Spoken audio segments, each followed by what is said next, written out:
तो इसका मतलब ये कि there is something else needs to be done. इसको बेसिकली कंटेन कर रही है गवर्नमेंट। एंड आई थियोरेटिकली जो है, यानी कि ऑन अ स्केल कह लो कुछ भी, I agree to this type of, यानी कि ये इसको कहते हैं यानी कि रैंडम एक्शंस जो गवर्नमेंट लेती है ओवरनाइट। लोग कह रहे हैं कि जी ओवरनाइट ये कर रहे हैं, लेकिन ओवरनाइट से मतलब देखें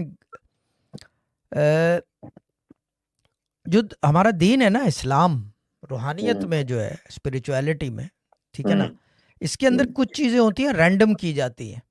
आपको पता होगा डैड बहुत सारी चीज़ें रैंडम कर देते थे, हाँ, बगैर सोचे समझे कर दो, देखा बाद में देखा जाएगा, on the spur of the moment. This ये वबा का और जंग, अगर जंग हो जाए मुल्क में तो उसके अंदर भी ये करते हैं, और वबा हो जाए तो उसके लिए भी ये करते हैं कि on the spur of the moment. डैड रूहानियत जो है, everything is done on the spur of the moment, there is nothing calculated. Calculated तो हो ही नहीं सकती रूहानियत, कुन फयाकुन वाला स्टाइल होता है। तो ये अगर गवर्नमेंट कर रही है, और मैं एक और बात बता दूं, पाकिस्तान में भी कल मैं डॉन न्यूज़ देख रहा था, उसके अंदर भी कोई अजाब नाजिल है इसी चीज़ का कि ये हो रहा है, वो हो रहा है, पैंडेमिक का, और यूं फलाना ढिमकाना।